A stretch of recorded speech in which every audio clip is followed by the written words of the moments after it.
చూడండి, ఎప్పుడు నన్ను స్ప్రౌట్స్ ఎలా చేయాలి ఉషా అని కొంతమంది నా ఫ్రెండ్స్ వాళ్ళు అడుగుతారన్నమాట. అంటే అందరికీ వచ్చు స్ప్రౌట్స్ చేయడము, కొంతమందికి తెలియదు కదా, వాళ్ళ కొరకు నేను చెప్తున్నాను. ఈ శనగలు నేను మార్నింగ్ నుంచి 24 hours నానబెట్టానమాట. శుభ్రంగా కడిగేసుకున్నాను.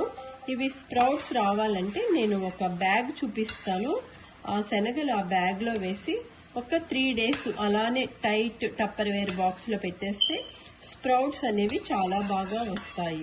అవి ఇప్పుడు నేను ఎలా చేస్తానో మీకు చూపిస్తాను. చూడండి, 24 గంటలు నానబెట్టిన శనగలు. చూడండి, శనగలు శుభ్రంగా ఇలా కడిగేసుకొని పక్కకు పెట్టుకున్నాను. ఈ శనగలు 24 గంటలు అయింది నానబెట్టుకొని. ఇప్పుడు స్ప్రౌట్స్ రావాలి కాబట్టి నేను ఒక బ్యాగ్ తీసుకొస్తున్నాను.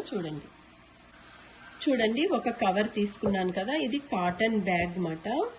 నానబెట్టిన శనగలు ఈ బ్యాగ్లో వేస్తాను. 2-3 రోజులు అయ్యాక ఎంత బాగా స్ప్రౌట్స్ వస్తాయో, మొలకలు వస్తాయో చూపిస్తాను మీకు.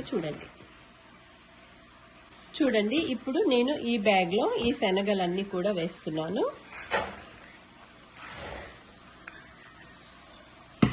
ఇది వేసాక మనం ఇలా అంతా కూడా చుట్టి గట్టిగా పెట్టేసుకోవాలి అండి. ఒక టప్పర్వేర్ డబ్బా తీసుకున్నాను. ఇంత టైట్గా ఈ స్ప్రౌట్స్ని ఈ డబ్బాలో పెడుతున్నాను అనమాట. పెట్టేసాక మనం టైట్గా ఒక మూత పెట్టేసుకోవాలి.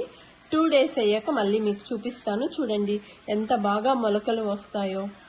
నేను శనగలు స్ప్రౌట్స్ చేశాను కదా, ఇప్పుడు మీకు 2-3 days అయింది. ఓపెన్ చేసి చూపిస్తున్నాను.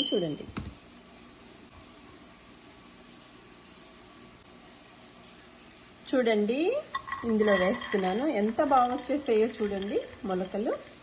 2-3 daysకే వచ్చేస్తాయి అన్నమాట. మీకు ఎలా చేయాలి అనేది కూడా కొంతమందికి తెలియదు కదా, అందుకనేసి నేను స్ప్రౌట్స్ గురించి చెప్తున్నాను. ఇవి చాలా హెల్తీ అండి. రోజు పచ్చివి ఒక గుప్పెడు తింటే చాలా మంచిది అన్నమాట. అట్లానే స్ప్రౌట్స్ ఎలా చేసానో కూడా నా వీడియోలో చూడండి. లైక్ చేయండి, షేర్ చేయండి, సబ్స్క్రైబ్ చేయండి.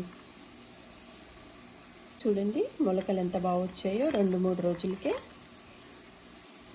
ఈ స్ప్రౌట్స్ అన్నీ కూడా ఈ శనగలు 1 week వరకు టప్పర్వేర్ డబ్బాలో వేసుకుంటే చాలా మంచిగానే ఉంటాయి. మనం దేనికైనా యూజ్ చేసుకోవచ్చు, కర్రీ చేసుకోవచ్చు. రోజు మార్నింగ్ ఒక 20-30 శనగలు ఇలా స్ప్రౌట్స్ తింటే చాలా మంచిది అన్నమాట. అందుకని నేను అన్ని స్ప్రౌట్స్ ఇట్లానే చేసి పెట్టుకుంటాను. చూడండి.